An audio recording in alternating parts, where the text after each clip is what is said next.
What is up, everyone? I'm going to stick to the script in our introduction and welcome you in to the Mr. Teacher, Mr. Preacher podcast, where it is our job as a team to learn what lasts in athletics and teach and preach to you, the athletes, coaches, and parents of the greater sporting world. I like that. The principles and practices you can take away to create an athletic experience that lasts. What actually lasts? I'm Kevin. I'm the teacher. That's Jake. He is the preacher. Morning. Delighted to have you today.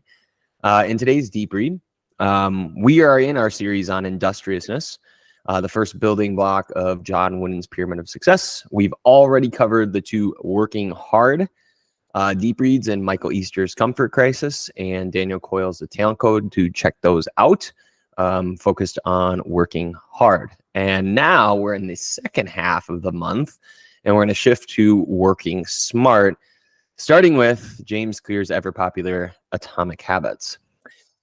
Jake, how we doing? We are doing good. We're a little warm, but we're good. I got no complaints. Coming off Father's Day, and it was glorious. It was wonderful spending some time with the family. So it's all good, man. Ready to get into it. How are you doing? Right.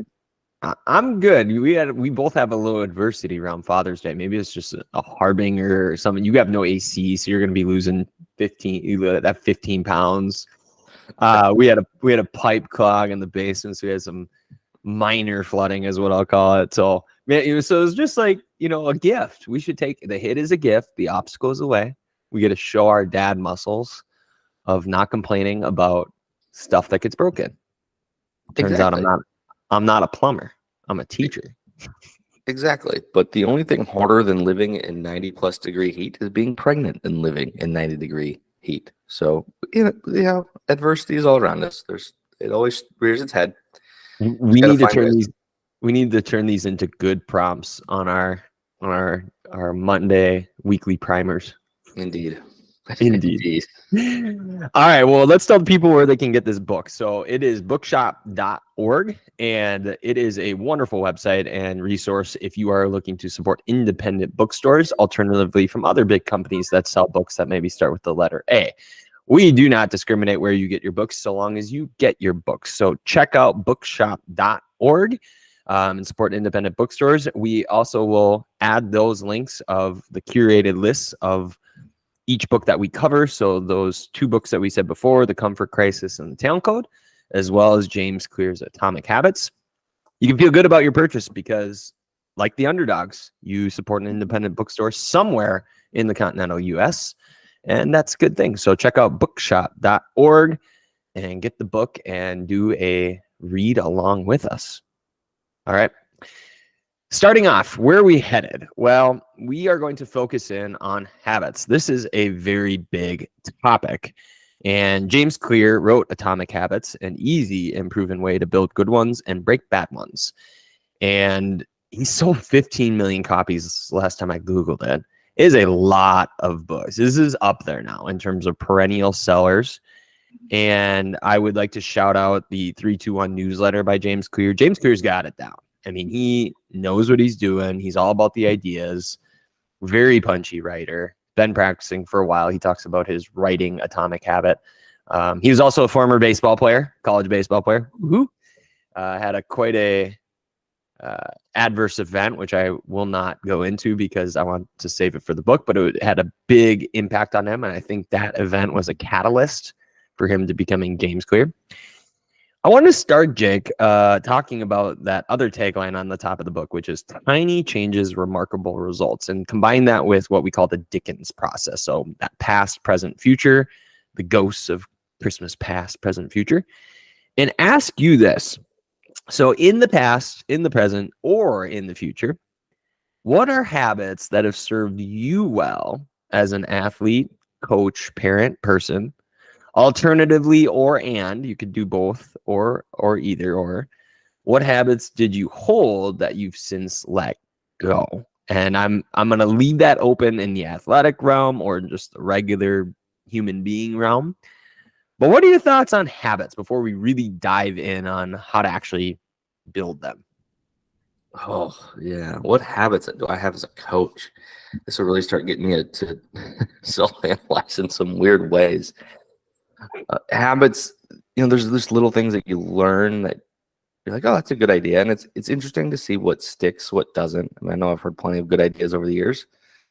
Some have stuck and some I would say have become habits. So how I initiate a conversation with the team or players, oftentimes it's start with the positive, then include the thing that you want changed or the negative, and then end with the positive, right? So you're sandwiching this bit of information that they really need with two praises to try to balance out the conversation, because I think it's human nature to hear the negative louder than you hear the positive. We tend to do that. In fact, I think in real life, the ratio is much different. I think you can be praised nearly every day, and then the one time you hear something negative about you, it just sticks with you and sits in your craw for a while. So something like that is certainly a habit at this point in time. I really don't think about it. That's how it comes out. What else have we integrated as a coach and that's become a habit? I start all my practices by just playing. That's a habit now that I start. I don't even think about it. When I go to make my practice plan, every practice plan says play at the very top. That's it. That's We cool. move on. Can you give an example of that? Like, what's an example of, because you're a soccer guy. So what does the play game look like for all of our soccer athletes and coaches out there? It means a game. It means as players show up and they just jump into two teams, I don't direct them into which teams they should be in unless they explicitly ask me, okay, coach, which team should I be on? But most of them, as they arrive, the kids who are already playing will tell them, hey, put on a yellow penny. And they just jump into the game. And depending on what we're working on, I may throw in, I'm not even going to say them restrictions. Perhaps they're playing with 2 goals on each side of the field. Perhaps they're playing with 3 goals, 1 big goal. Like there's different stipulations that you can put on the game to maybe draw out what you're looking to do. But other than that, it's completely organic, and we let them go. They sort it out I want them to sort it out on their own as much as possible. I try to even get the first kids that come to lay out the cones for the field. I just say, hey, we need a field. There's your cones, there's your penny, there's a ball. Why aren't you playing yet? Kind of a deal. And I'll do this with kids as young as 8, 7 even. I have, maybe the first time I get them going to introduce what we do, but just start with play. So that's a tiny change. So like if somebody took that and ran with, okay, we're going to play to start out with, doesn't matter your sport. Okay. What have been some remarkable results of that? So, I mean, there was a time you didn't do this, I'm assuming. So what has been the effect or effects of introducing play at the beginning? What have you noticed in your players or either in practice or in play or in the games or the overall culture of the teams that you've done this with? There tends to be better camaraderie because they're working together in a different way. There tends to be, it's a really great opportunity for leaders, and you kind of see you see the natural people who are willing to step up and say, hey, this is what we're doing. This is how we're doing it. They find different ways to serve each other. So I'm going to go put the cones down. I'm going to go change this. I have to go put a penny on, which is quite interesting. And it allows them some autonomy. And it's crazy how it will shift through everything, through the rest of practice, through games. You've empowered them and you've given them something to own. And that will tend to go through every activity that they do, and even into games. Right. And with soccer, it's a big deal to own something because I can never be like, hey, okay, it's 3rd and 5. I want you to run this depth of route. I want you to run this direction. I want you to count this amount before the ball's out of your hand. I want you to read. Like, I can't say that. I don't have that much control. So I have to give them as much autonomy and as much ownership as I can, because the more that happens, the better decisions and the better players they'll make. But overall, it's just it's a great way to get the group to connect with each other and own what they're doing. And now that they have ownership, it's they're a lot more likely to take guidance because, like, yeah, we could use some help here, coach. right? They're almost begging at times to ask for it Yeah. or ask for guidance. So Neat. there's a handful of things that have come about it. I think my favorite has been really how the individual roles will flesh themselves out as that happens. People who want responsibility will set up the field. The ones that like to tell people what to do, right, are the ones, you go on this team, we're going that. No, you can't do that, right? Which is great to identify because you're identifying a leadership trait, and now you just have to point it in the right direction. Oftentimes, kids have that leadership trait, they just don't know how to communicate. Well, now I've just opened up an avenue of, okay, you have a situation where you need to communicate every practice. How do we do that? Right? Do you hear coach, I move this, you do that, you do this? No, not in that tone, right? Can you hear the difference? And so it creates a lot of great avenues for teaching and human development. Well played. And as we've learned in the other 2 episodes, especially the talent code, know thy circuit. So you're giving space. And I think that talks about the over organization of youth sports as well. Just pick up and play. I mean, the ability to give time for that. Here's one more thing. Here's one more thing that has stuck out to me with this is you will find out what has stuck and what hasn't in those games. Mhm. For example, if we are working on give and goes, the practice before, you let them set up and play. Just the fact that they know you're kind of there watching perhaps might have something to do with it, but you'll hear it come out. You'll hear the phrases, the words that you used the previous practice in that moment. And that's when you know it's stuck. If you don't hear it, then maybe say, maybe we need to revisit that at the beginning of practice to reinforce it before we move on to the next thing. So that's one thing that I found tremendously beneficial. Well, and kudos to you for working smart.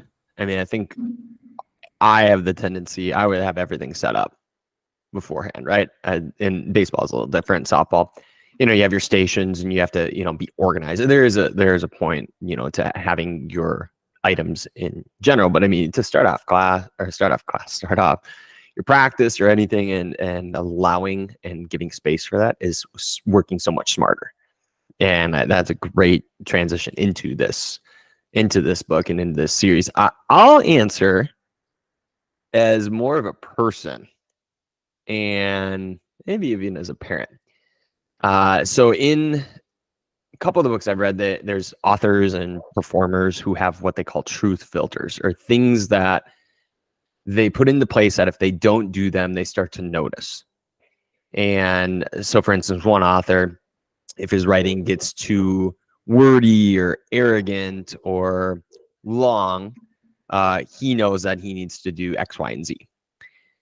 One thing that I came across a long time ago from Joel Runyon of Impossible HQ. So this guy's kind of like a bucket list, and he's done amazing things. I think he's run a marathon on every continent kind of thing. But he said there's 2 types of people in the world: the people who take cold showers and the people who don't. All right. Now, I know you're very warm right now, and that probably sounds appealing. One of my truth filters or habits that has served me quite well, tiny change, remarkable results, was pre-Wim Hof. And check out the Wim Hof method if you'd like, under your own discretion, doctor's permission as well. Proceed cautiously, is cold showers. And Huberman's talked about this as well. But before cold showers were cool, I'm pretty sure the Scandinavians were doing it. I can't tell you the effects on my mood. Absolutely one of the best habits. I don't do them every day. I'm not going crazy, but I try and shoot for about 11 minutes a week now per Huberman's suggestion. And I can tell you that the dopamine and all the feel-good neurochemistry afterwards, or just the ability to do something hard, I know that was mentioned in the comfort crisis as well, has been one of the biggest habits. Lord knows I need the fat burning effects, so I'll take those. That's a joyous part of it. But you come out of that, it feels like you've been baptized in just feel goodness. I mean, it's cold. In Minnesota, the water gets cold in the winter. Oh, man, that's terrible. But cold showers, that's one habit that has really served me well. And I notice now when I don't take them, I am not as happy or as delightful of a person to be around. It is that drastic. So that's been one thing I've been doing on and off for over a decade, and definitely a tiny habit or tiny change and a remarkable result. So you're not as happy when you haven't suffered. Is that what I picked up? Yes, absolutely. I don't know if it's really it has to be the cold. I'm convinced it's all, and there's episodes on why cold works, but absolutely, when I'm not happy, if I'm not doing something that makes me suffer, even for a little bit, because nothing's going to happen. You get in the shower most days anyways. So whether you turn it hot or you turn it cold, it sucks for 3 seconds. I covered that in the first few seconds of flow. It sucks on the initial part, but you know what? You get over it. You breathe and it's done. Like, that's it. Like, as soon as you get in and you get over the initial shock, it's nothing. So go take a cold shower if you really want a challenge. Yeah, it's not possible in Arizona. Like it's you can't take a cold shower. The water comes out hot. It's sick. Oh, I live in cold shower paradise then. All right. Well, let's jump into our first draft reading. And first draft reading is just comprehension. And what's hard, and we were talking about this before we recorded, is books like Atomic Habits or some of the other ones we'll be covering.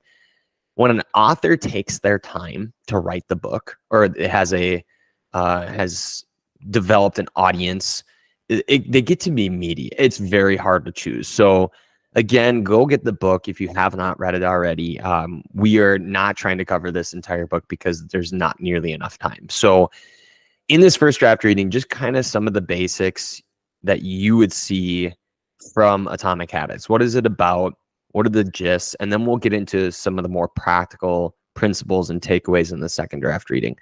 But number one is Atomic Habits is based on the 4-step model of behavior change. And this has an additional step to, if you ever read Charles Duhigg's The Power of Habit, his is just a 3-step model of cue, routine, and reward. But for James Clear, he has the 4 steps, which is cue, craving, response, and reward. And what James says is that it's the first model that includes both internal and external stimuli. Most models had included external stimuli. You can go to Pavlov if you want, and others. And he's including that emotional aspect as well, that there is the psychological underpinnings of behavior that are just as valuable. And when taken together, you have some powerful tools to use. And he develops 4 laws, and they are both positive and negative. So you can make things more alluring, and you can make things obviously harder. So the 4 laws are: 1, make it obvious. So it's straight in front of your face. And the inverse of that, so he always, we lost Jake for a second. We're going to keep going. He'll jump back on. The inverse of that is make it invisible. So we have make it obvious. We have make it invisible. The second law is make it attractive. What's up? I missed you. I'm back. Yeah, it happens. The second law. So you got the first law is make it obvious, make it invisible. Okay.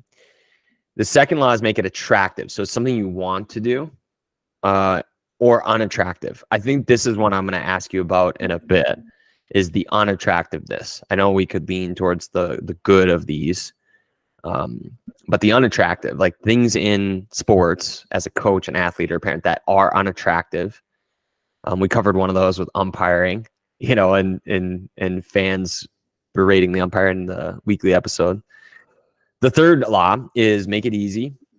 So reducing friction. So making the steps to do the thing you want to do much easier, accessible. And then the inverse of that is make it difficult. So adding steps to make it harder. And the fourth law is make it satisfying. So it is something that feels good at the end. We're talking a lot about the somatics. What does it feel like when you're done? And then the opposite is make it unsatisfying. So turning, it's similar to the unattractiveness, but it doesn't feel so good anymore. You're like, I feel icky after that. So those are the 4 laws. Jake, is there any that stand out to you or something in the 4 laws that is in youth sports that really is something you want to hit. And I'll take 1, 2 after you're done. But anything of the 4 laws of habit change, which you can get the cheat sheet at atomichabits.com/cheat sheet. What do you think about this?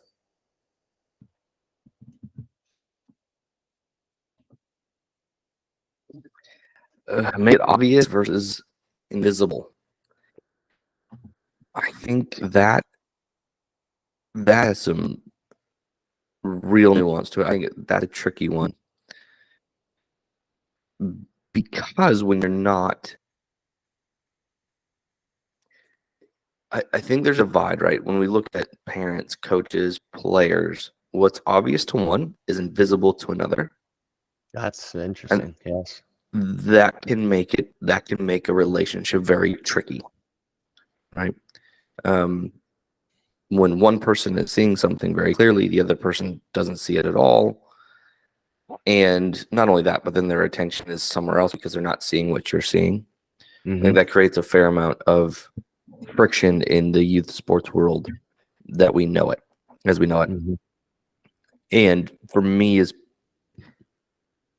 at times very hard to articulate because I do a lot of observing as a coach, more so than parents don't really, they're not observing.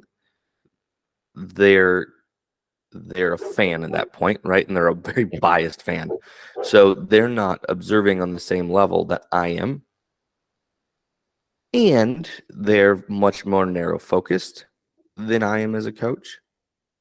So I think this idea that things are obvious versus things being invisible happens a lot and can be a tricky thing to navigate in the youth sports world. I'll agree with that. One of the strategies later is making it visual, and I'm going to run with that and combine it with the second law. So make it attractive, unattractive. One of the things that I would love to be able to parody, kind of make funny, the theater of the absurd, is practicing, like showcasing what it doesn't look like. I think we oftentimes point to, I'm much more let's do what's positive here. Like, let's show what to do. I think, when you're making it obvious and visible, attractive, unattractive, I would love to show what not to do. Sometimes you just got to see it. And I'm going to go to the umpiring example of, parents screaming at an ump. Have we ever seen a parody commercial? Like, this would be a great, there's all sorts of like spoof YouTube channels out there where they, play characters and make mimic things. I would love to show the major negatives of your sport from all of those points of view. So showing a parent like hilariously SNL style berating an umpire, like to the point where it's so over the top that it is unattractive. Like, don't be that parent kind of thing. I mean, there's a good meme about that too. Same thing with like a kid, like even what are they, like a compilation video of all the negative times somebody's gotten out or gotten kicked out of a game. Like, don't do that. Don't be that guy kind of thing. We could really use more of that. Like, you think striking out, or you think yelling at an ump, or a coach getting kicked out of a game. And now there is a little bit of theater to a coach getting kicked out of the game, if behind the scenes, like it could rouse up your team. I get that. I would love to see more of the unattractiveness and showing it. Not, maybe you're gonna have to role play a little bit if you're a coach, maybe a parent or an athlete. Script these out, but that is definitely needed. I would love to see more of that in sports. Yeah, maybe I'll do a thing where I'll just bring somebody. Maybe it'll be another parent, maybe another parent within the club, but not on the team.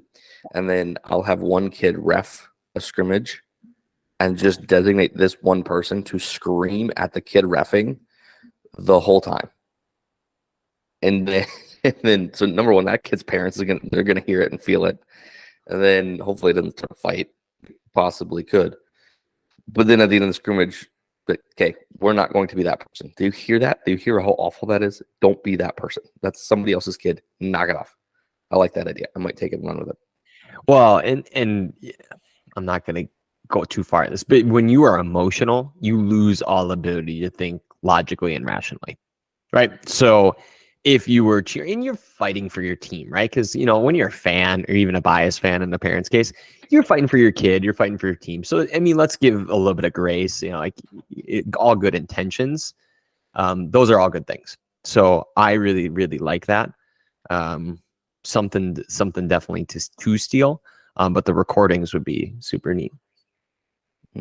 So terms to know. I want to go into terms so we can get into the meat of the episode. A habit. So I'm going to quote these. These are from the book, just 5. We're not going to get into all the terms. James Clear does a really good job of naming his terms. I like books that bold them, italicize them, underline them. His book is really great at that. Both writers that we're covering here for the Working Smart, James Clear and Greg McEwen, their books are flawlessly laid out. So beautiful to read. But the first term, number 1, is habit. What is a habit? So I like terms being on the same page. It is a behavior that has been repeated enough to become automatic. I like the second part of that, the automatic part. Begins with trial and error. You try, you fail, you learn, you try differently. If this, then that.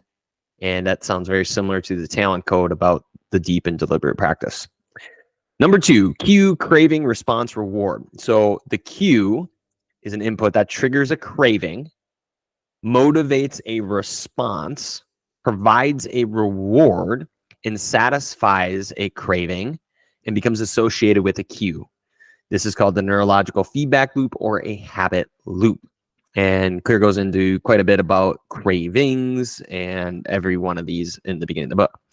Number 3 is habit formation, the process by which a behavior becomes progressively more automatic through repetition.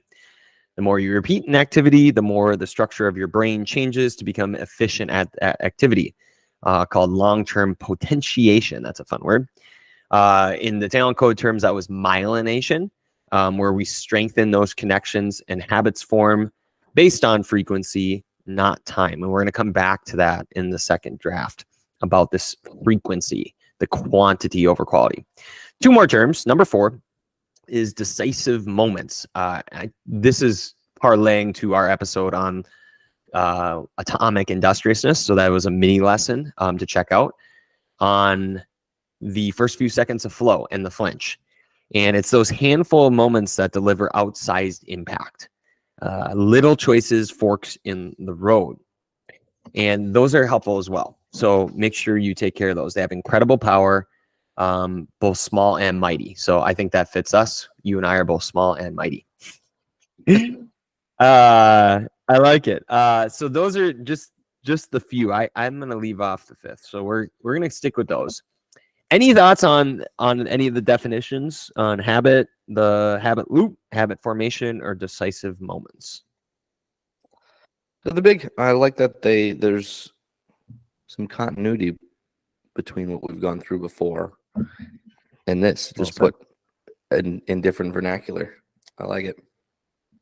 Yeah, it seems, I know a lot of readers and learners, they talk about when you read, it seems like the authors were talking to each other. And sometimes they are because they're publishing thereabouts at the same time, or they're influenced by an author if they come after them.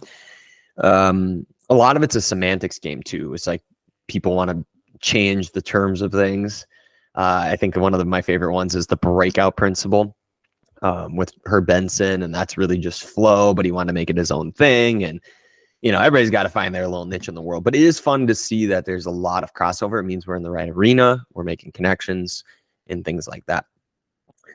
All right. Well, let's jump to the second draft reading. Now, this is where we're going to do the practical principles and takeaways. What do you need to know about working smart from Atomic Habits? And we have 5 specific takeaways. We'll spend a little bit of time on each one, maybe more, maybe less, depending on what rabbit hole we go down. And we'll go from there. So the first one is identity-based habits. I cannot wait to discuss this. This is one that I had to put first because it's one that stuck out to me. quite a bit in the book. So Mr. James Clear says the ultimate form of intrinsic motivation is when our habits become a part of our identity. I find this interesting because in terms of identity development, we see a lot of young adults test out different identities as they get older. And if you look into any of the human or adult development world, our identity really doesn't get solid. Like the goal to like finalize our identity is around 30. You got to figure it out, right? Well, who are you in the world? What are you doing? That's usually the marker, thereabouts, plus or minus however many years. It's one thing, Clear says, to say I'm the type of person who wants this. It's another type of thing to say I'm the person who is this. That is really cool. It's just like an aura that comes from internally. He goes on to say the more pride you have in a particular aspect of your identity, the more motivated you'll become, and attached to the habits that go with it. So true behavior change. This is key for any of our different segments of the audiences. True behavior change is identity change, starting with identity and then looping into the systems that go with that habit. So I'm an English guy, so I love the concept of being the noun and not the verb. Like what role? And I'm going to read a couple of these because this is huge. The goal is not to read a book. The goal is to become a reader, the noun.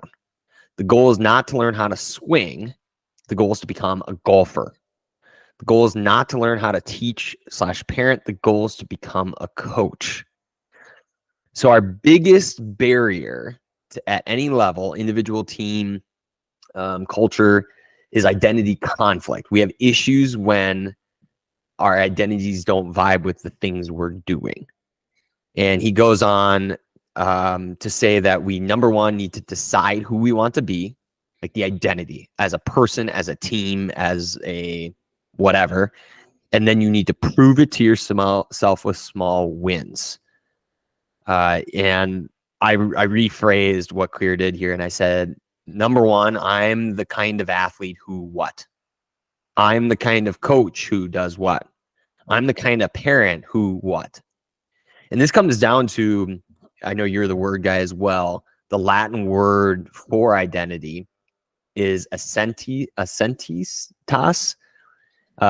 which means being, and identidum, which means repeatedly. Literally means repeated beingness. It's hilarious. So I know you're a little more in the Greek, the Hebrew, but we'll go with the Latin for this round.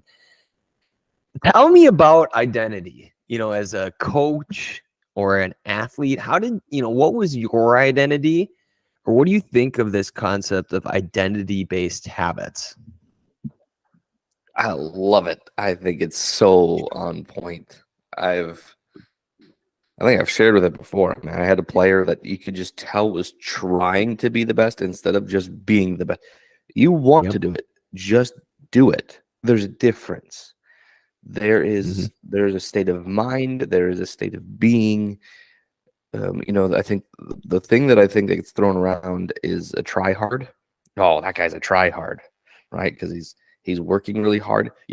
I think what that is showing, I think what people are picking up on is somebody is trying to be something that they're not. Their identity is screaming at you one thing. How they're presenting themselves is screaming at you one way. And how they're behaving is something that's not matching. And like, you seem like you're trying too hard to be something that you're not. And that's not as he's trying really hard to be the best soccer player in the world, but he's not. No, he's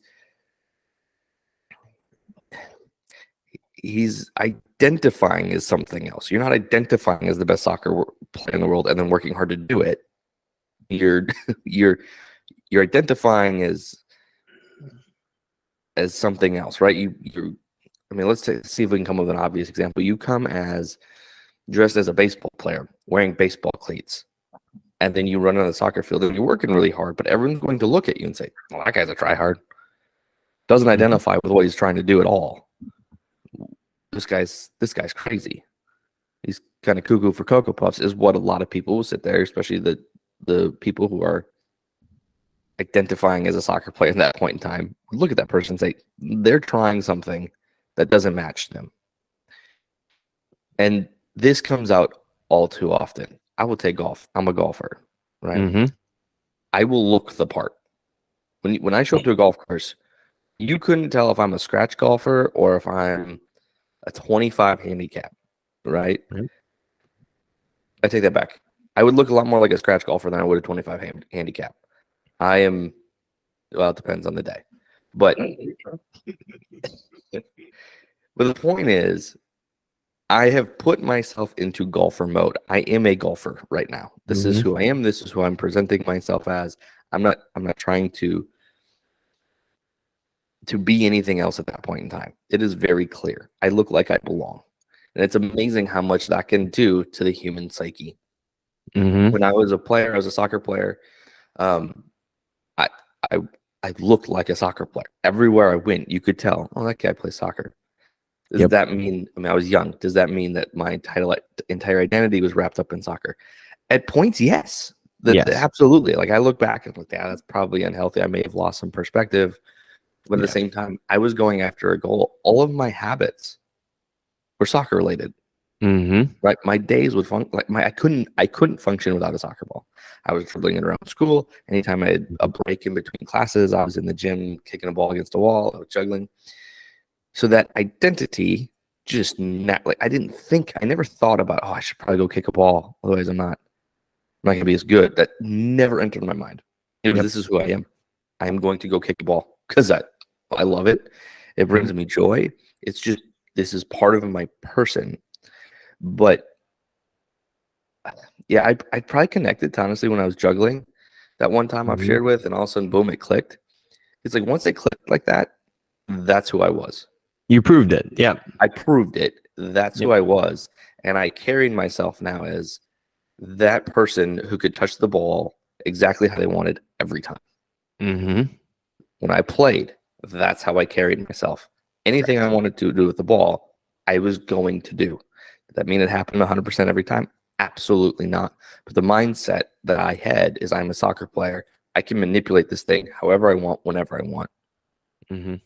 And it's up to you to stop it. I think this is so huge in kids and their development, really buying in their identity and who they are. And we all have to go through the trial phase, right? We all have to do I really like this? Whatever. But if you like it, be it. In lack of a better expression, be it. And you will see your development take off like nobody's business. Yep. I got to ask you about a couple things. I'm not going to get them in correct order here. I'm going to say what I was thinking is the swagger of authentic identity. When you know your identity and it fits, like it is your thing, like you can see it. I love that. There's a book, we're probably going to cover it later, in Team Spirit. I think, who knows how much longer that is down the road, but it's called Intangibles: Unlocking the Science and Soul of Team Chemistry. And one thing that I want to allude to there is that there were this particular author, who was it? It was Joan Ryan. She talked about archetypes on teams, right? Everybody needs to play a role, kind of like Shakespeare, right? We play these different roles in different parts. And that's one thing I want to ask you about. But like a Gronk, right? Gronk he plays hard, he parties hard, like he is definitely a persona, but that fits him. And so when you see that, like you can't imagine Gronk being serious. Like that's how well it fits. And you can merge that with these different archetypes. Like we need the person that's going to be this. We need the person that's going to be that. That's what it takes a team, right?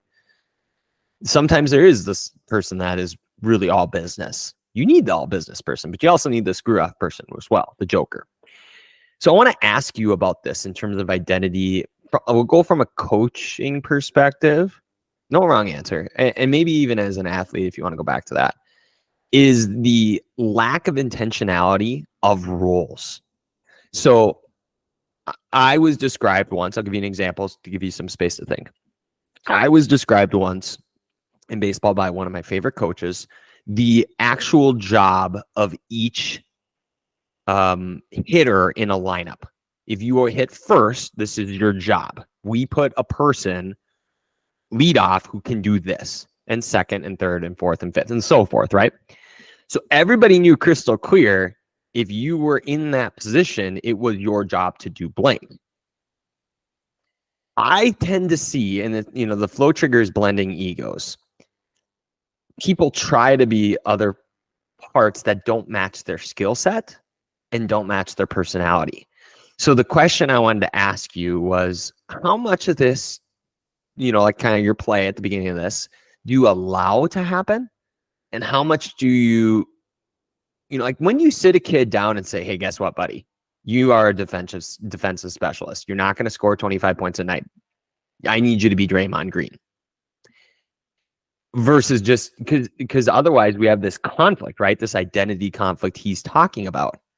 That's where we have issues. So what do you think about how intentional we be with identities? Do you allow them to emerge and then you clarify them? Do you specifically map out the territory? I mean, how do you go about this, intentional design of identity for a team and for players?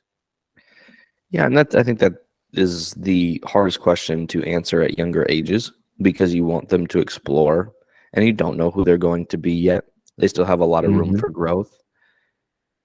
But at the same time, will it give them a better experience even at 9, 10 to fit into a role? Just as a coach, the last thing you want is that kid fitting into a role, and that role being the role that they take throughout every other team that they're on to a fault. Correct. Yeah. Right. Yep. So but in this moment in time, like that's what they can do. Right. It serves them the best. It serves the team the best. It will probably give them a better experience. There just might have to be some intentionality about, this is where we are right now.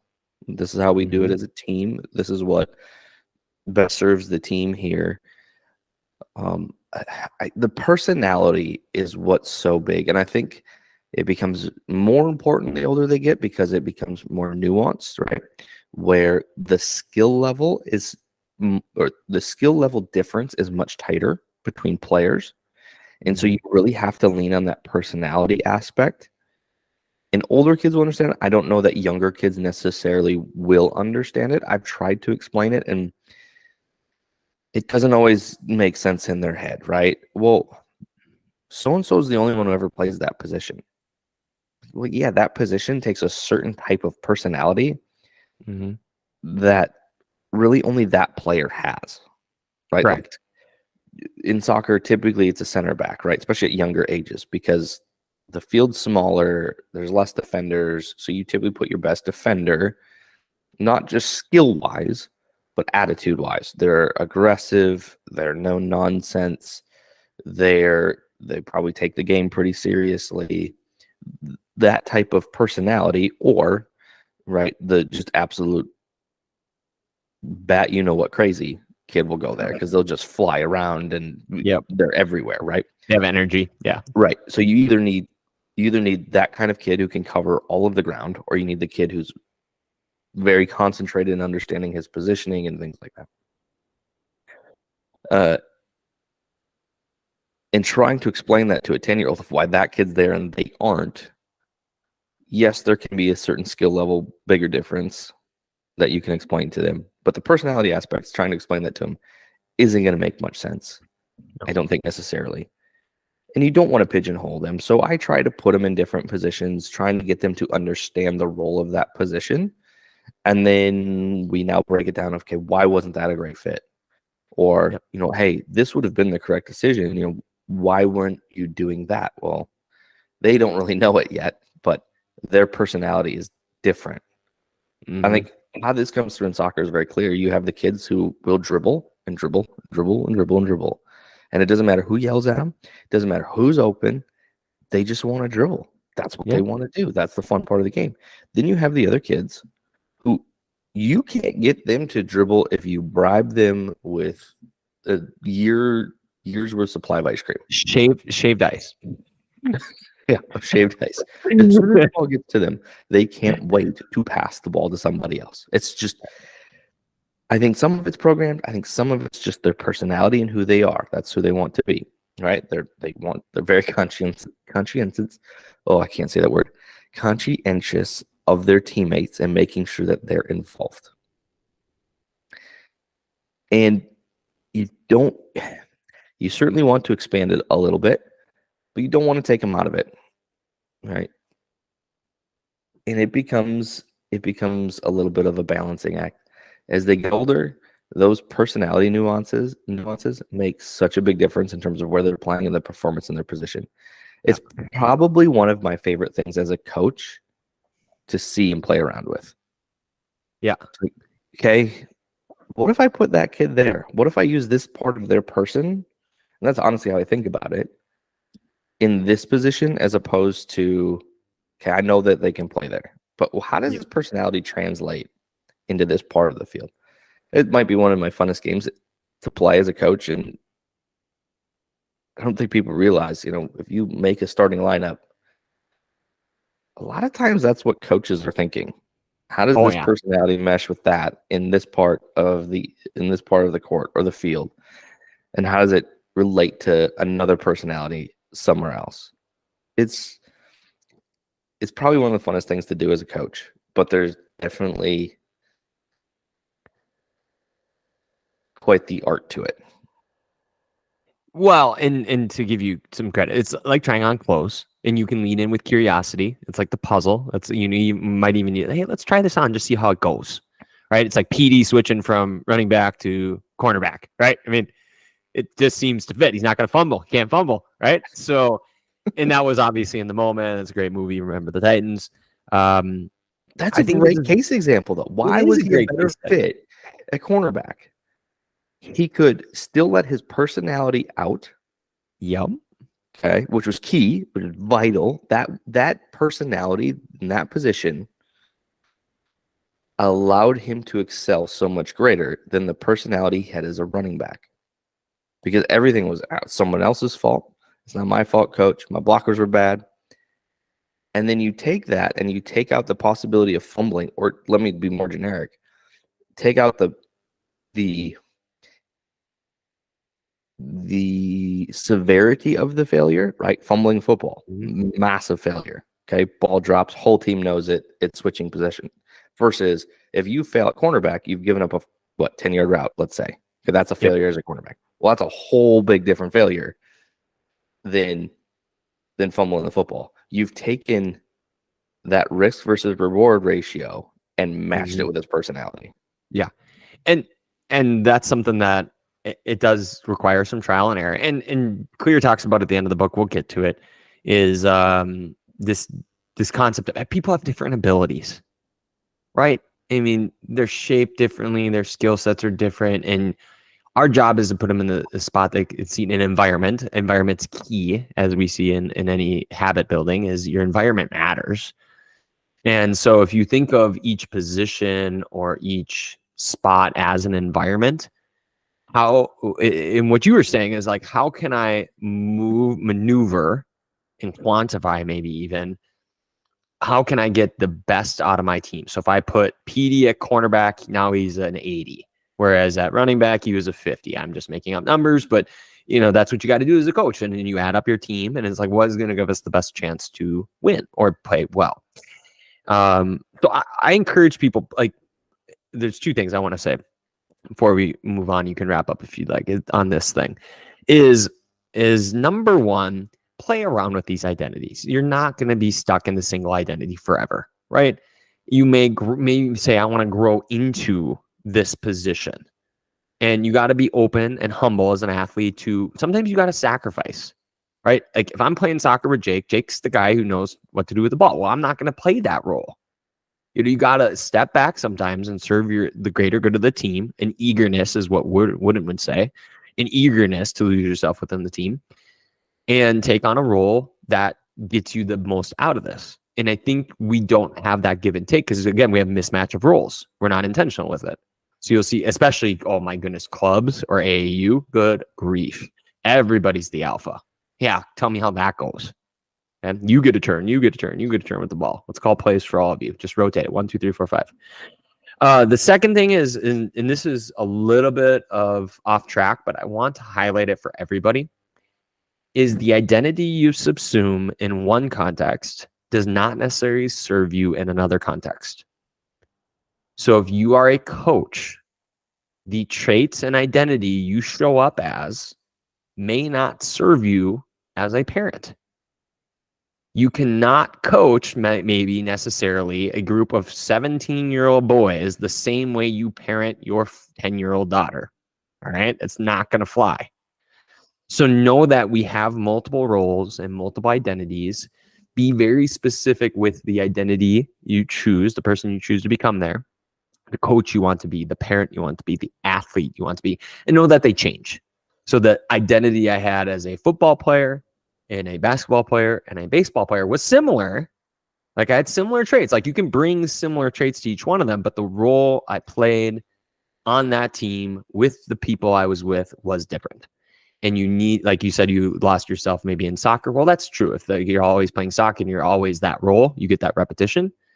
But as you change throughout, just know that you need to make those shifts and be intentional about those shifts, because otherwise you can really shoot yourself in the foot.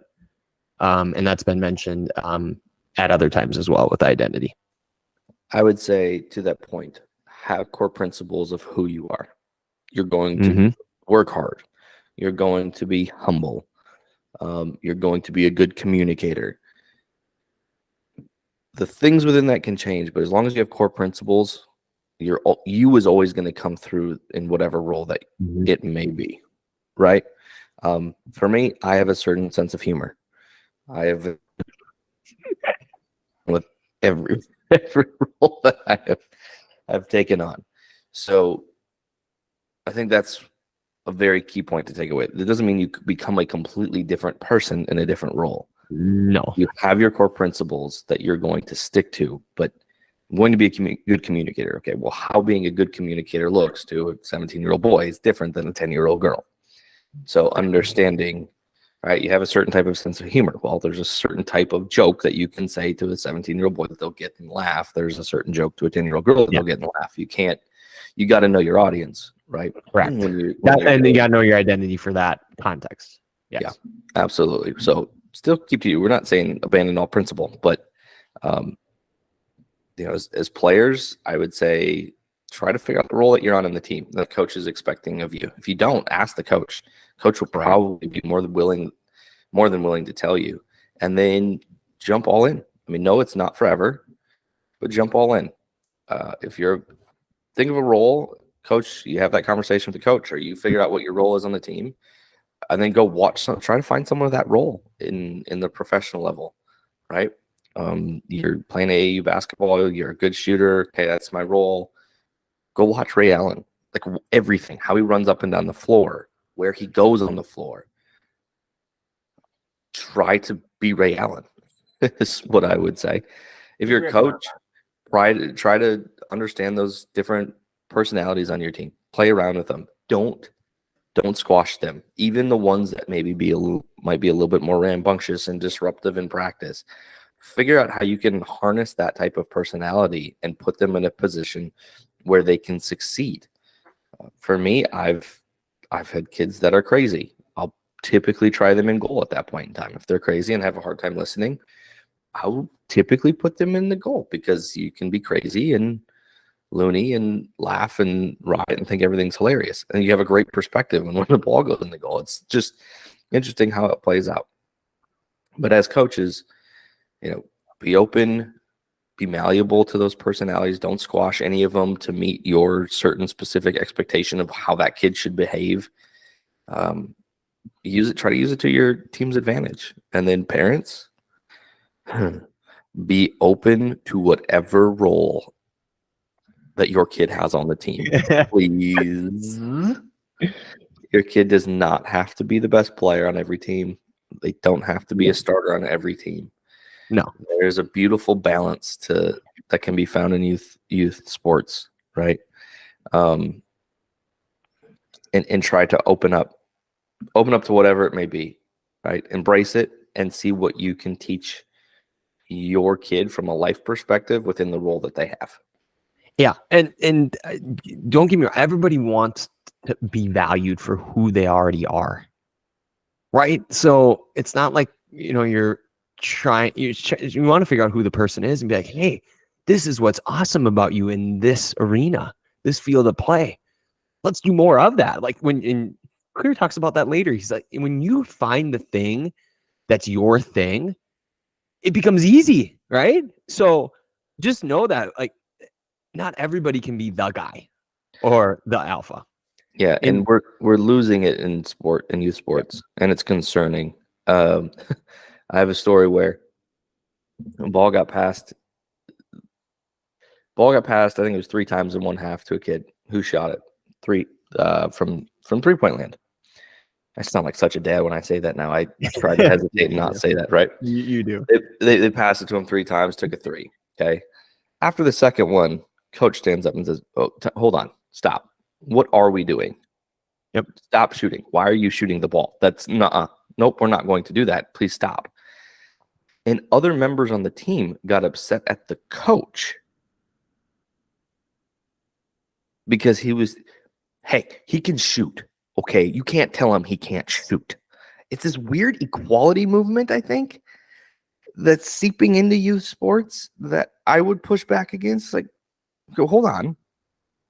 Coach, knowing his players, was like, okay, you shoot 23% from 3. I'm not just making this up. It's not best for the team because you're giving us a 23% chance of scoring. Okay. Even if that player shot it, our percentage goes up 15. Just mathematically. Your strength isn't shooting 3s. Stop playing to your weakness. That's stupidity. Yep. But we can't have that conversations, and it has permeated culture. Yeah. Where it makes it harder to coach because it's like, well, no. If he wants to, he should. Even the players aren't comprehending that that's not good for us. And that blows my mind. Concerning. That blows my mind. Yes. Just from a competitive standpoint, aren't very good at that. That doesn't mean I don't like you as a person or I devalue you as a member of the team. I'm going to devalue you as a member of the team when you do the things that you're not good at. Yeah. And I want to wrap this with, everybody wants to be Steph. Nobody wants to be Draymond. Everybody wants to be MJ. Nobody wants to be Rodman. Yet we have characters like Draymond who doesn't get in double digits in any statistical category. That guy's making bank. And he's a very he's probably over. I don't want to say Draymond's overrated, but his role is very much as important to their success as anybody else's on that team. And they say that when Draymond's Draymond, they play well. They need him. Same thing with like a Udonis Haslem. The guy didn't play a stinking minute. They're paying him money to sit on the bench. Why? Well, he's a mentor. You know how many of those young guys need mentors? A lot. And so one of the things is, yes, know your role. Another thing is our roles change. Haslem was a starter at one point in another era, and now he's a new one. And I think being open to that aging and changing process is very good. Which leads us to number 2 of our deep read in the second draft reading, which is the cultural normal. Okay, so let me actually back up and say, what is Clear trying to say? It's very similar to the ignition section of the talent code. It harkens to that. I just wanted to say the word harken for the record. About our behaviors are attractive. So we're in that attractive law when they help us fit in. We're very susceptible to the group, the tribe. One of the most effective things you can do, he says, is to build better habits. Like I put on the smart glasses. We'll see, because I can see. Is to join a culture where your desired behavior is the normal behavior. Your culture sets your expectations for what is normal. Again, there's this intentional concept of what is your culture, but we'll go back to that. Surround yourself with people who have the habits you want to have yourself. You'll rise together. So we imitate 3 groups, Clear says. And I appreciate that Daniel Coyle took that external stimuli too angle. Clear says we have 3: the close, the many, and the powerful. So the close are those people that are in our immediate proximity that we see on a day-to-day, week-to-week basis. They're our friends and family, our teammates, our invisible peer pressure, as it were. And that famous quote that we are the average of the 5 people we spend the most time with. And as a parent, this concerns me greatly, not because I want to, because I want to curate, like, what are the behaviors of the kids and the people my kids are around most, because they're going to inevitably adopt them anyways. So helping them be friendly, yet have some standards by which they befriend people is interesting, and we'll get to that as well. The many is that most days we'd rather be among a crowd we'd rather be wrong with a crowd than right by ourselves.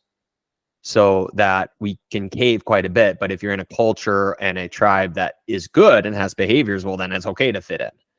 Our internal pressure for the norms of the group is immense.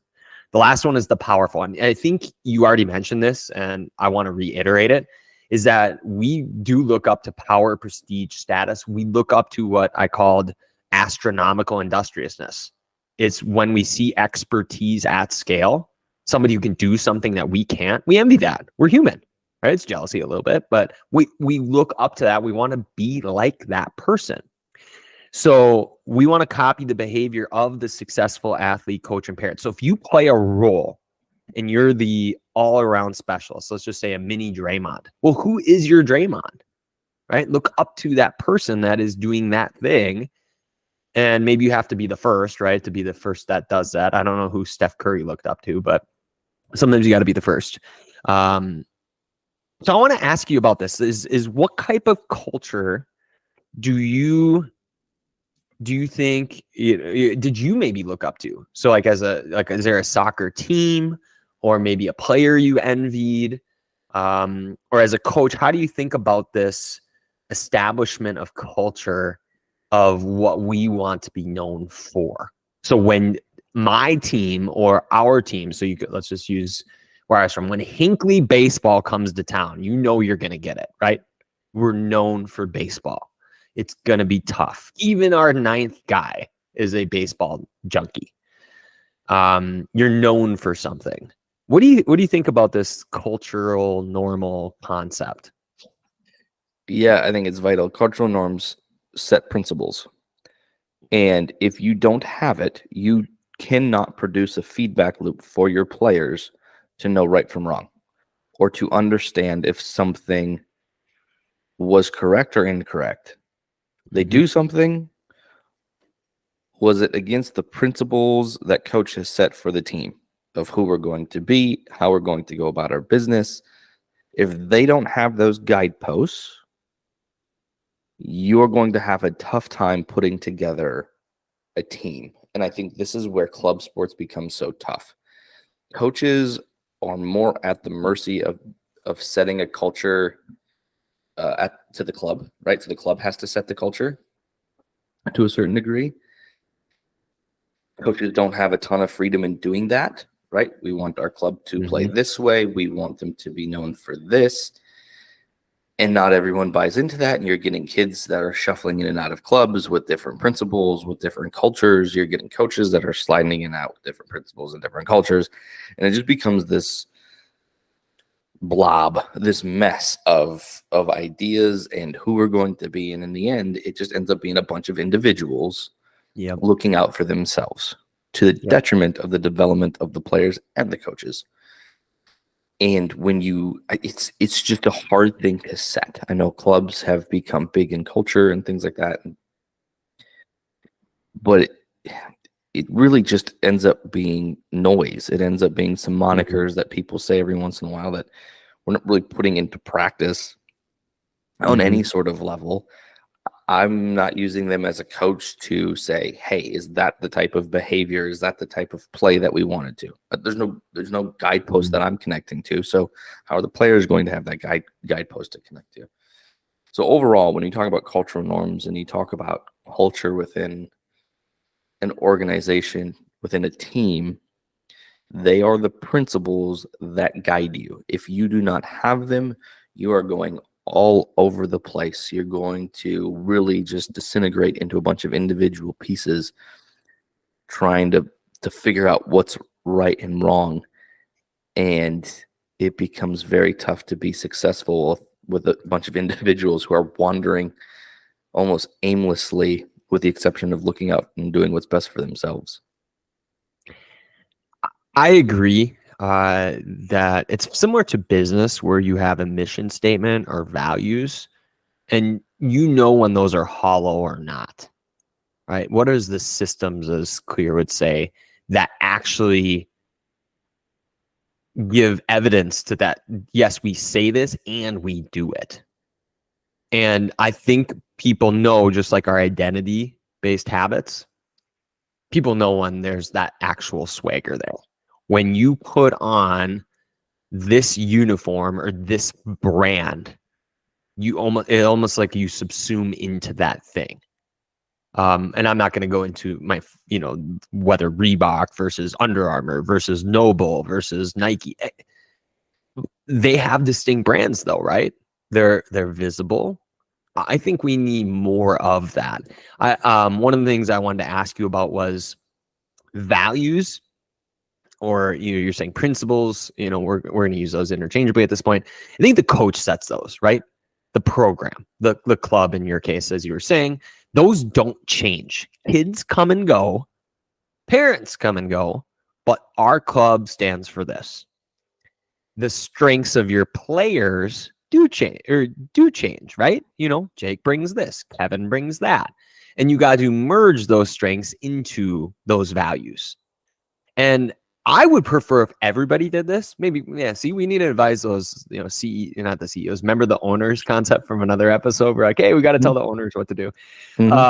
This is another thing for clubs is I would be crystal clear of what you are and what you're not. So if you're saying, hey, I need players, we need 12 people for this, right?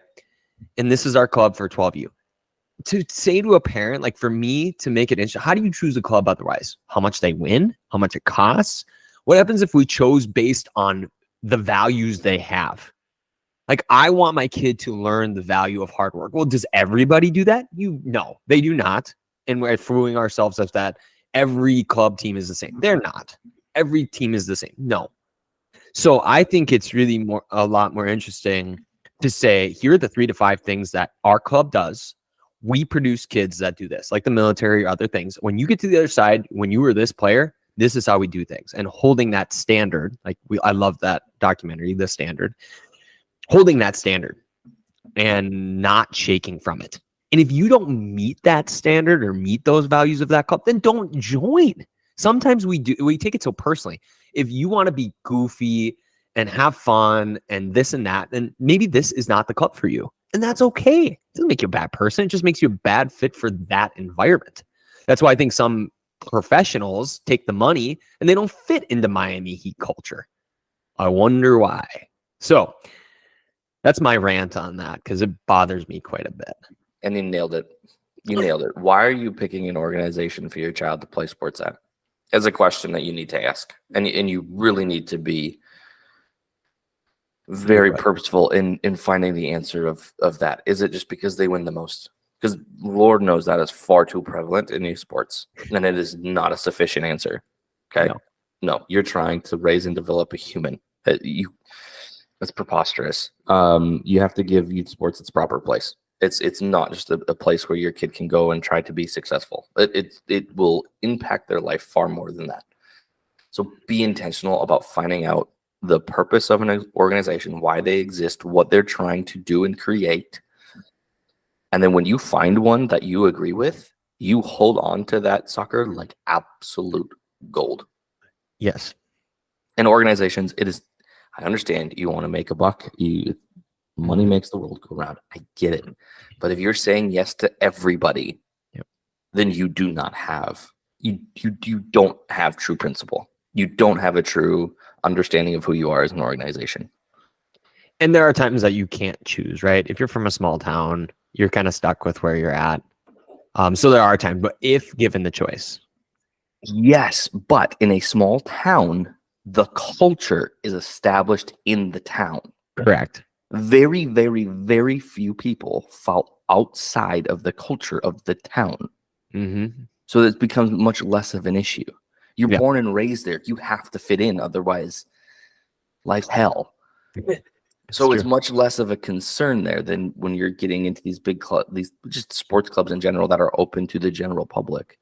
Now you're bringing in people from different areas that have different cultures. So if there's no guidepost, you are just bringing in a bunch of influences, and it can go anywhere. Exactly. Don't shame me. So I waited until you finished swallowing on that drink. What was the team in Mighty Ducks that wasn't the Mighty? Like, what was the good team? The Hawks. If you're talking about Mighty Ducks ones, yeah. Yeah, I'm sorry I should have known that. What did the Hawks stand for? Do you remember? It's not worth winning if you can't win big. That's what they said before every game. That's the tamest I've ever heard you say that. You usually give me the whole not worth winning if you can't win. Yeah, so but whether we agree with that or not, because I want to go down that route, but that's established, right? And then Bombay does this thing, and just know what you're getting into, like the Ducks versus the Hawks. I mean, that's a good classic, just example, right? And now obviously it's movie, and so the Ducks, spoiler alert, win.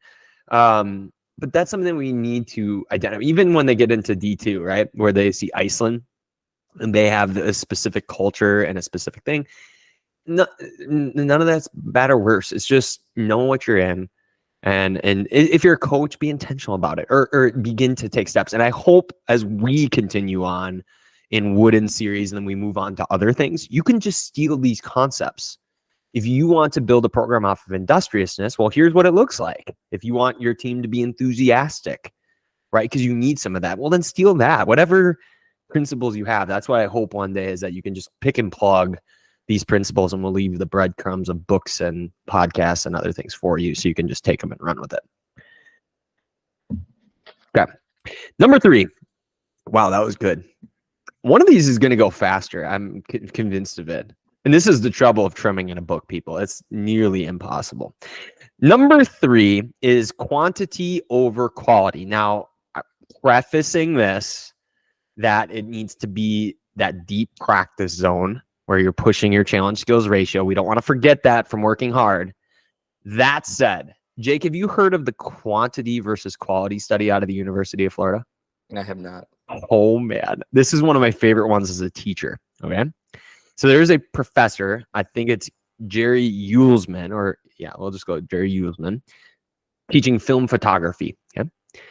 I don't know if this was actual research, or I don't know how he got to do it. Maybe he was curious, but I feel bad for the students. Divided them into 2 groups. We had the quantity group. Their job was they were graded on the amount of work they did. How many photos? And then there was a quality group. They were graded on the excellence of their work, meaning they had to produce nearly 1 perfect photo to get an A. Well, what happened? Who did better at the end of the term? He was surprised to find that all the best photos were produced by the quantity group. This is interesting for lots of reasons in our context.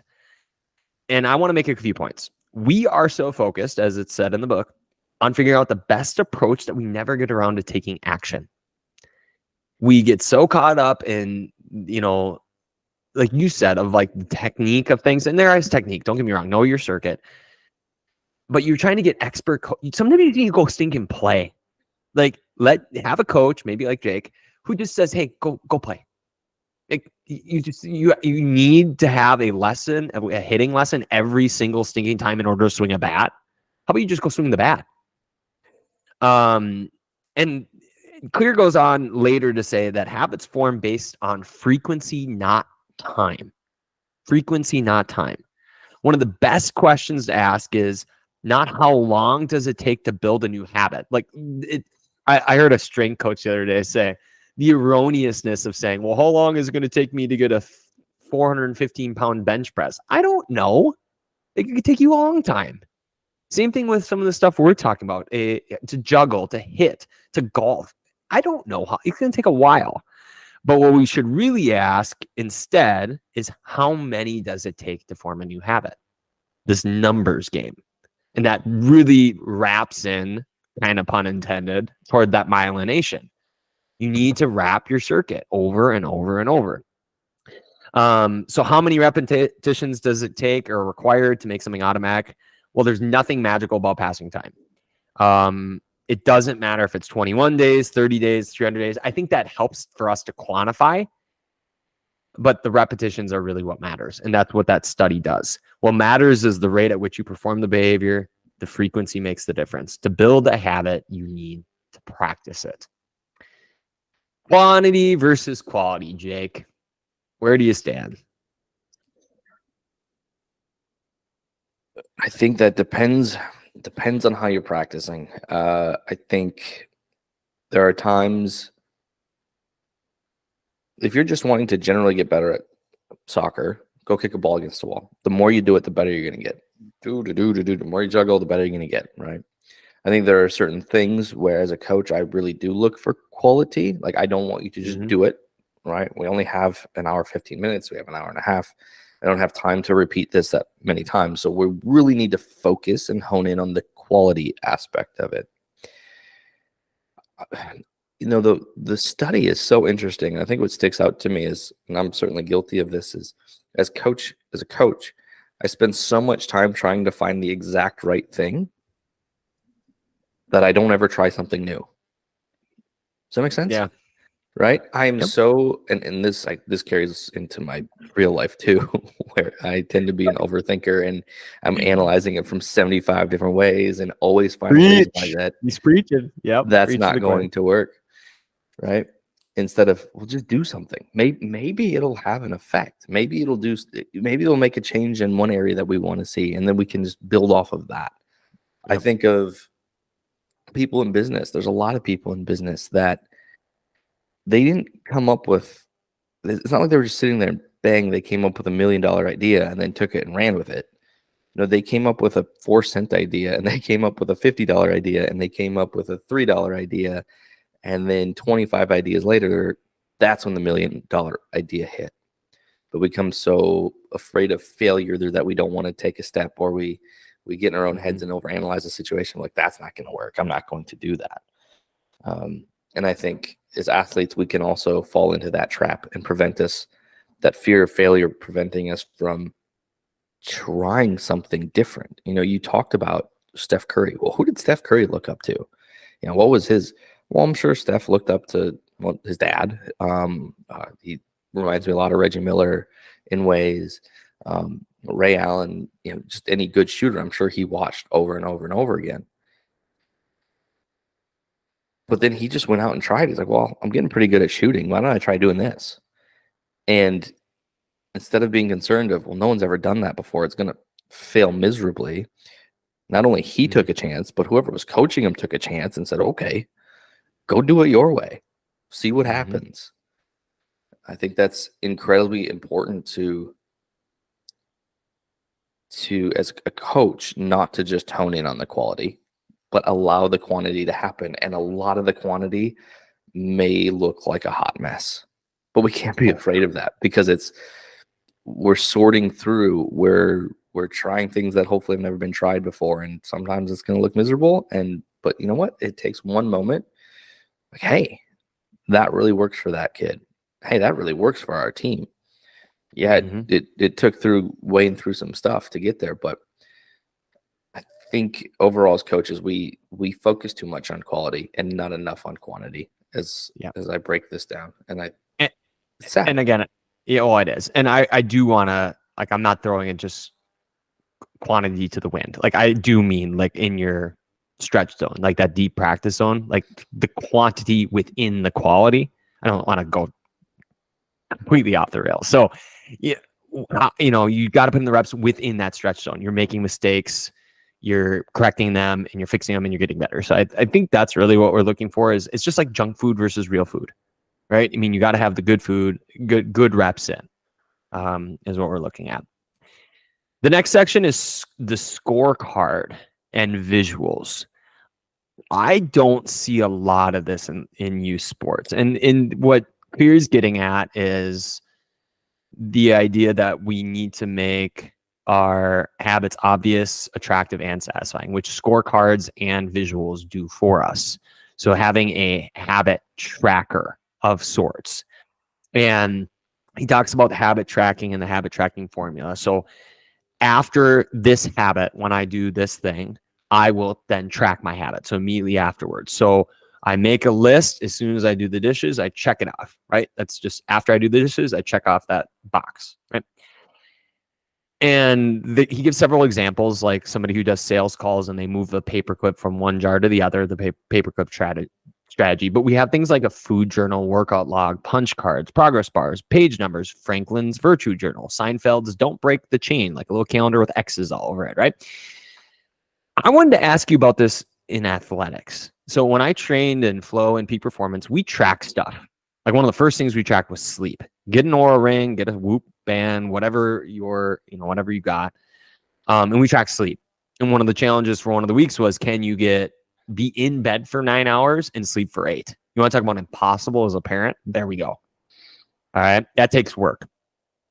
So the two questions that I want to ask you is what habits might be on a scorecard for an athlete, a coach, and a parent? And or how can they be visual? So I've noticed, and I'm just going to go, maybe this is another rant on statistics, and maybe it's that 20, how many percent did you say that kid could shoot? 23%? Yep. Do people not know?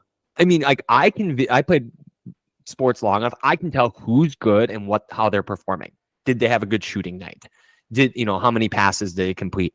We knew when somebody went 0 for 4, because could see probably because they're angry, you could tell, or when somebody got shelled as a pitcher.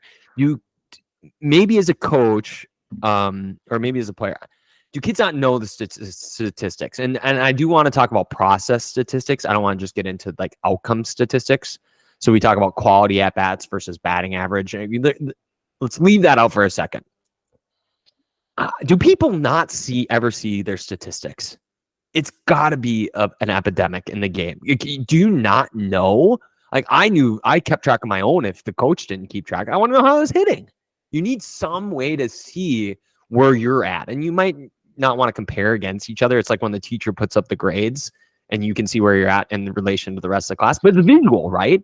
We are missing the visual scorecards in athletics, and not every stat is worth tracking, but if you pick a couple, it's interesting. So I want to ask you, what habits do you think could be on a scorecard, and or could they, or even should they be visual for everybody? Sure. I'm very intrigued by this idea and how to include it. It's different with different sports, right? Baseball is a very stat-driven sport. So if there's someone who's not keeping track of their stats in baseball, I'd be rather shocked. So soccer is very difficult, right? You obviously have goals and assists, but then just how the game is, what else are you measuring, right? At the professional level, they're measuring, who has more possession on a percentage basis, completed passes, shots, things like that. Just the nature of the game makes it very tough to keep those stats, especially for a coach. As you're coaching the game, to try and keep those stats is impossible. I think if I want to move forward in this, first of all, with games, which would be a little easier, I would probably employ a parent to see if I could get them to keep track of certain stats, or even certain players. I think one thing that would be vital for me would be pass percentage. So how many passes that you made were completed versus incomplete, meaning you passed the ball, did it go to your team or to go to the other team, or to go out of bounds, right? And then be able to present that to a kid. So this is, now we have something to say, okay, are you making the incorrect decisions, or are you executing the pass wrong, right? Now you're balancing that, and we can go to a different player and measure it against a different player.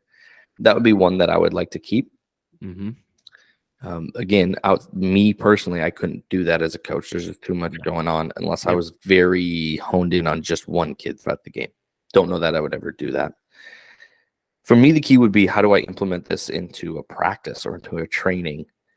And one thing we do in soccer is you need X amount of passes to get a point. So there's somewhat of statistic keeping. It's not necessarily visual. I think there absolutely is just something of just having a scoreboard there for them to see. Yeah. Amazing how that changes dynamic, where there's the scoreboard gives athletes authority, man. Like, scoreboard don't lie, you right? can put it on the board. scorecard. Yes. I hate the White Sox, but anyways. Between the finality of the time and then something actually keeping track visually that you see that you can point to and say, ha, we're winning or ha, we're losing. Really Especially has, when that's regardless of outcome. Like if that's something you're just like an internal game yeah, that you're playing beyond just the bigger game, right? I like the games within the games within the game. Like that win one pitch at a time, win one inning at a time. I love that kind of because then you have like this little insider secret that the other team doesn't even know you're doing. yeah, And that's something you can control because the outcome is going to be what it's going to be. But if we can control the smaller things, we get the big thing at the end, hopefully. yeah. It'd be interesting to see what you could do and play around with, right? So if one of your principles, I would go back to principles. If one of your principles, you want to be the hardest working team, there's different ways where you can track how much a kid has ran over a game. That would be something that would be measurable. You could go to the end of the game like, hey, this is how much we ran today. Hey, that was more than we ran the last game. Or I don't know, yeah, you probably couldn't measure the other team. I know at the professional levels they could and they would. Oh, yeah. That would be something that I would measure. Hey, we outran Total miles run. right. And maybe that's working harder instead of working. Well, it's definitely working harder than working smarter, but Yeah. it's tied back to a principle and it's something that's measurable that they could definitely like visually see, hey, this is where we're at. This is where we want to be. The value scorecard is interesting. Like, what is the system and the scorecard that we can objectively say we got better at X from beginning, middle to the end of the year, or game by game, or even tracking game by game? Where was our enthusiasm at today? It was a 4, it was a 3, it was a 2. How do we know that? What are the variables of that? It's just like standards-based grading and education. It's like, here we're at. And it's okay if you dip down or go up, what it is, but what can we control there? Yeah. I think as a coach, I would take this. I'm going to take this and put this into practice and come up, first of all, with principles. What do I want my team to do? And for me, yeah, there's certain tenets, but also it's team-based. Like, what kind of team am I? Am I a team that's going to have the ball a lot? Am I a team that's going to be defending a lot? Do I have a team that can pass the ball around a decent bit? Do I not? So there's going to be certain principles in how we play, right? Mm-hmm. There's going to be the general principles of how we act, which for me probably won't change with any of the teams, right? I want my team to work their butt off. I want them to be fearless. I want them to be committed, things like that, right? And then coming up with actual scorecard that ties them to it, right? So we as a team have a very clear path forward, and if we get off the path, we know where to pull ourselves back on. Yep. So the scorecard then connecting to those principles. Hey, how is our attendance looking? Right, and visually be able to show them, hey, this is our attendance as a team is this percent, right? Mm-hmm. And maybe we set an arbitrary goal at the beginning. Hey, I want our team attendance to be 90%. Okay, are we tracking along with that? My team can pass the ball a little bit. Okay, in training, I want us to be able to do X amount of passes in a row. Okay, are we doing that on a consistent basis every week? We're checking it. Are we staying in with our principles? Maybe, and you could track how many times you do that, right? And you could say, okay, when we don't do that, what happens? When we do that, what happens? And you're just even having that conversation is like, that's like night and day, dude. Can you? Oh, sure. Like, you meet a team at the end of a game. Like, how many did we get, coach? Like, even the kids get excited. Like, I get excited. Like, how many did we get? And maybe you find your sweet spot. If we make 15, usually we win. Magic, right? Right. But then now you know where you're at, like at halftime or wherever you get a break, and you say, oh, we're at 7. We're halfway there. Yep. We're en route. Or we're at 5. We need to pick this up a little bit. Yep. But that conversation is entirely different than, well, we need to play harder, guys. Right. Right. Can we play harder? Come here. If I could measure that, I absolutely would. But yeah, it becomes a very generic thing, and we gotta nail it down. How can we be more specific in goals that we have for our team? And as coaches, we all have those principles and ideas. I think we very rarely, though, actually put them down and figure out, okay, how can I really truly implement this into the team and then keep track of if we're on course or not, besides just, are we winning games or losing games? I think it's too generic of a mark. Yeah, and like for baseball, like I don't pick everything. Like you can throw the laundry list fallacy at this. You're like, oh, we're going to track everything. No, you don't need to track everything. Like for pitchers, I would track first pitch strike percentage, 13 pitches or less, ideally, and their A3P, which is after 3 pitches. Did you get to a 1-2 count, or did you get the hitter to hit it or get him out? For hitters, it's like let's control quality at bats, and there are different types of quality at bats, and going from there. But all those things are interesting. So know your sport, know your circuit, know what's your scorecard, know your values, and come up with things on the scorecard that help you. For a parent or a coach, if there's one thing I track for our audience, we do sleep. Absolutely do sleep. Like having a competition of sleep. 7 to 8 hours. What's your sleep quality? It's either your Aura, your Whoop, or something else. But we would compete with sleep. Like then that becomes like that normal behavior that we talked about earlier in the culture. That's like, hey, everything else after that, if you're well slept, everything else doesn't matter. But if you're not well slept, then we have a lot of things to fix. But we got to start with sleep. Yeah. So, all right, 2 sections. Metaphorical thinking, most valuable idea. And we'll wrap up here with our goosh, and because I want to talk to you about talent, and then we'll be done. Metaphorical thinking. So that is where we take a concept, usually be industriousness or our theme, and we apply it to like a simile or a metaphor because they force us to think outside the box.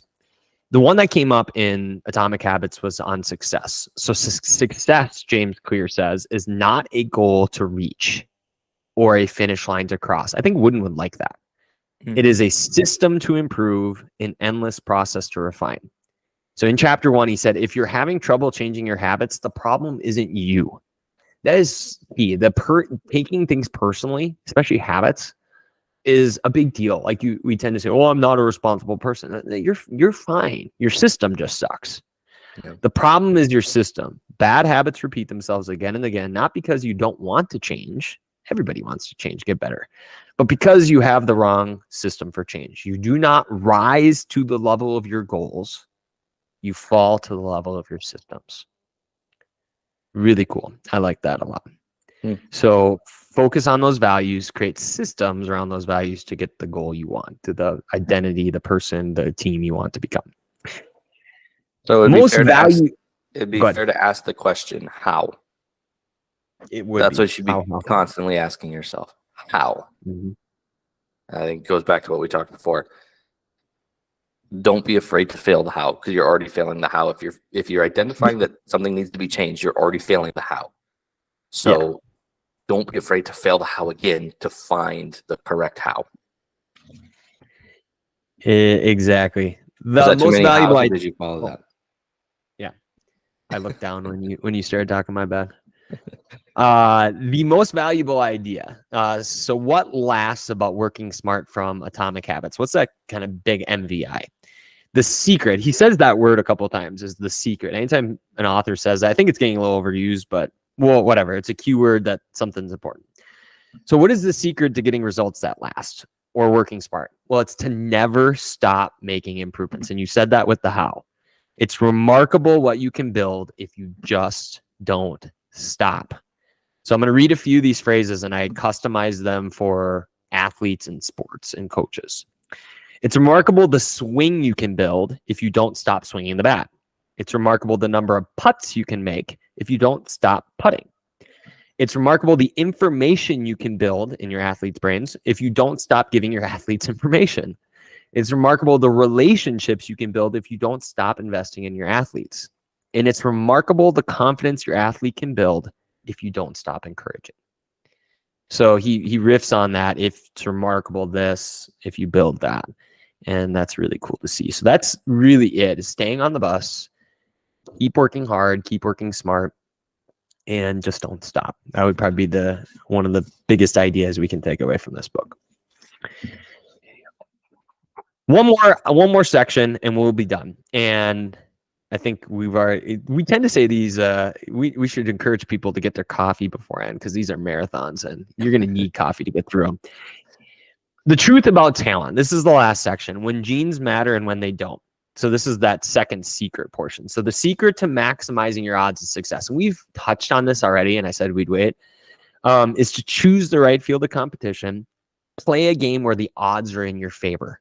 So knowing your identity and your role on the team and playing that game versus another game. Competence is highly dependent on context. So if you ask me if I'm smart about plumbing, which thankfully the plumber came and fixed it while we've been recording. So yeah, conflict resolved. But I know nothing about plumbing. But if you ask me something about flow states or nutrition or some other areas that I've actually delved into, well, I know a few things. So it's very dependent. Genes don't determine our destiny. We learned that from Talent Code. It's not born. They determine, this is cool, they determine our areas of opportunity. If you are blessed with strength, then use your strength. Like there's an opportunity there. Like how can we use your strength? The idea is that we look for that match quality of the area that excites you or makes you curious, plus that matches your natural skills, not being something you're not. So, and then you build the systems and habits that match your personality. So the idea is to find a game where the odds are in your favor. Like the beginning of a career in a season, he talks about this explore, exploit trade-off. In the beginning of a season, I think the Patriots and Brady talked about this in several of the documentaries. They try out many possibilities, right? They don't know what kind of team they are yet. They say that kind of stuff. And you're trying to see that wide range of options, wide net. Like, who are we? What are we working with here? And you can't really figure that out until you get a few games in. And then what Belichick does, I think maybe better than anybody, and just as a sports example, is then he exploits. He focuses on the best solution that they found with what they have. Now, sometimes they've won a Super Bowl like that, and sometimes they just end up in the playoffs perennially. The key is that if you're currently winning, I will insert the word improving. Like if you're on an upward trajectory, exploit, exploit, exploit. Keep doing the thing. If you're currently losing or not making progress, you need to continue to explore, explore, explore. That's individually and as a team. The anecdote I want to give you is from Malcolm Gladwell's David versus Goliath. And I'm going to leave out a lot of the details, but the gist of the story is this. There is a first generation parent here, I believe from India. And he was going to coach his girls' youth basketball. And he got a bunch of players that had never played before. Well, if he plays by the rules or the game that's set in front of him, well, his team is clearly behind. So what he did, I think the 60s or 70s too, is he took advantage of a little known thing, little used thing called the full court press. His girls were fast. They were aggressive. They could shoot layups, but they could really do anything else besides that. And guess what happened? They crushed teams, right? So they took advantage of the shortcut and said, okay, well, we can't win by being better, but we can win by being different. So they took the shortcut and they rewrote the rules. And what Clear says is a good player works hard to win the game everyone else is playing. A great player creates a new game that favors their strengths and avoids their weaknesses. If we know what our strengths are as a team to exploit them, we know where to put our time and energy. And then we work hard on the things that come easy to us. That's working smart. So I want to ask you about this final concept as we wrap up about talent and maximizing our odds of success and what you've seen either as a player or as a coach or a parent even. This is why sport changes. This is why games evolve. Absolutely right here. Players have to find different ways to compete and do things in order to be successful. This is why the NFL has been used to be a ground and pound, 5 yards in a cloud of dust. And then all of a sudden quarterbacks started coming up, being trained, and like, well, I'm not very fast, right? I'm Peyton Manning. I'm Tom Brady. I'm not very fast. I can't run. So it's not like I'm going to be leading a triple option attack here. So how do I know. What? How do I go about this? Well, I have to be very good with my arm. I have to be very good at reading defenses. And next thing you know, the NFL has changed and you have these guys who Drew Brees are throwing for 5,000 yards and people are throwing the ball everywhere. And now you're seeing guys that can still throw for 5,000 yards, but they're like, hey, Now defenses are starting to figure out how to disguise, how to play coverage. Okay, well, but what if I'm able to run too? Mhm. Oh, okay. So now we're gonna start having quarterbacks who can run for 1,000 yards and throw for 1,000 yards, because the game has to evolve. I have to find a new way, a new how to be successful. And you can take Steph Curry's another great example. I'm not very big. I'm not the fastest. My ankles are bad, but man, I can shoot. How on earth can I figure out how to be successful with what I got? And he's arguably changed the game. And I think what's interesting and I find the most compelling about this idea is then everyone starts playing catch up. Okay. Yeah. But it's not authentic and genuine to them. Yep. So Steph Curry's great because Steph Curry had to change the how of how he played the game. Well, not everyone has to change the how the way Steph Curry had to change it to play. Mhm. And so you're playing in an inauthentic way, so you're not going to get the same results. Not everyone can play how Patrick Mahomes plays, but for some reason, people keep trying to play that way. Not everyone can sell a McDonald's burger how McDonald's does, yet Burger King keeps trying to do things the way McDonald's does. No wonder you're always in their shadow. So this goes beyond just sports, but that finding, and I had to say it because as I was listening to you talk, I was like, it's a crime that we haven't said authentic or genuine in this episode yet, because that's what it comes down to. You have your strengths, you have your weaknesses. You have to figure out how to play to those strengths and those weaknesses. And it doesn't have to be the traditional way that everybody else does it. In fact, most likely, it's not going to be the way everybody else does it. And as a coach, I would encourage you to look at your players that way. They each have a how. Yes. They each have a how. And that how is not the same as your how. And if you try to teach them your way, your how, you're limiting them in how much they can develop. I tell every group of parents that I have, I go, my goal isn't to teach your kid everything that I know, because if I do that, they're just going to end up like me. Yep. And if it was soccer examples, if it was Lionel Messi or it was Carly Lloyd here, their job wouldn't be to teach them everything they know, because we don't want another Carly Lloyd. I don't want another Leo Messi. I want someone better than them. I don't want another LeBron James. I want someone better than them. Yep. And so we have to encourage them. We have to guide them to find their own how. And if they find it, I think there are a lot of coaches that kids find their how and coaches coach it out of them because they've never seen it before, because they're not comfortable with it, because they have this preconceived idea that, well, that's not going to work here. Okay. I mean, think Steph Curry is such a great example, right? When the basketball culture that I grew up in, if anyone shot where that dude was shooting from, that was a real fast way to get on the bench. Yes, it was. Okay. Talk about habits. Yeah. You Right. wouldn't do that very long. And it didn't matter if you were a good shooter or not. It could have been our best shooter. If they would have shot from where he's shooting from, with, there's no shot clock when I played high school, but if my ears are still ringing from times I've heard of that. I think this is a great example. How many coaches would have coached Steph Curry out of his how that have made him as great as he is? And those coaches need like a gold star or medal for allowing that. So what I want to add to this is the idea that this takes patience.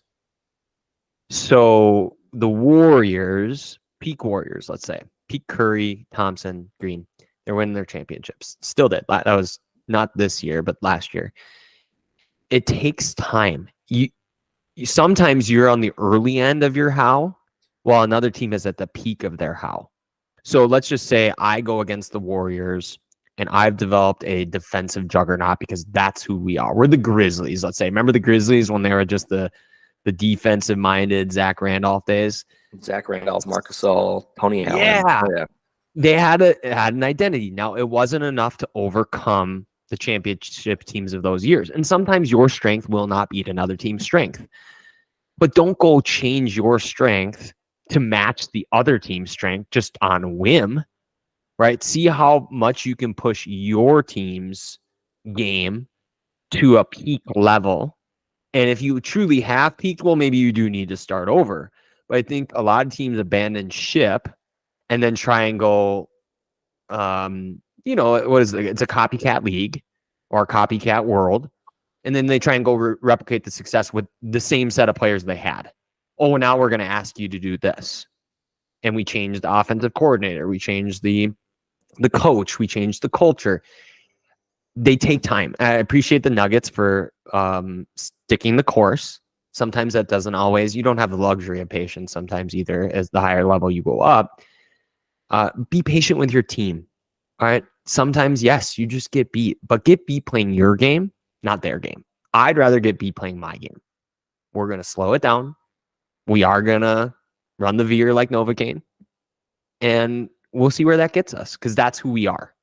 I'd rather lose being who I am than win or than lose not being who we are. Does that make sense? Yeah, absolutely.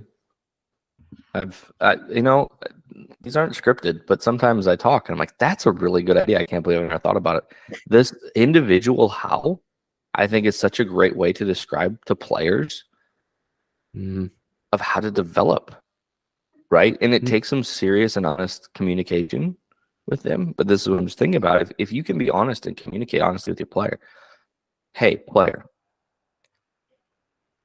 you're not very good at this. Do you agree or disagree? Most of them like, no, yeah, you're right. And a lot of times, right, this happens with teams that I coach where they want to kick a through ball to a player who's not very fast. And I've had this conversation numerous times, right, where I was like, for the whole team, hey, player X, is player X the fastest on our team? No. Is player X in the middle of our team? Yeah, maybe. Is he one of the slower players on our team, guys, do you think? Yeah, coach, he probably is. Okay. So why are we putting him in foot races with other kids? Do you think that's a high probability of working? Yeah. Okay. Yeah, coach, you're probably right. All right. But does that mean that he's not a valuable player to our team? Well, no, not at all. Okay. So why aren't we playing to his strengths? Oh, I suppose, right? And so they start thinking, but now taking that on an individual basis of, okay, what are your strengths? What are your weaknesses? Okay. How can you play to your strengths? I think flipping that switch on for your kids is going to make a difference in their development. And it's going to make a difference in the team too. Oh, how great for the camaraderie too. Like having the time, like that's why the familiarity flow trigger is so important, is knowing each other so well that it's just like, yeah, I put him in a spot to succeed. Why wouldn't you do that? And then having the humility on the player, the receiving end, like, yeah, I know I can't do that. I can't dunk. Shocker, right? I'm 5'9", 5'10". Gonna have shoes on.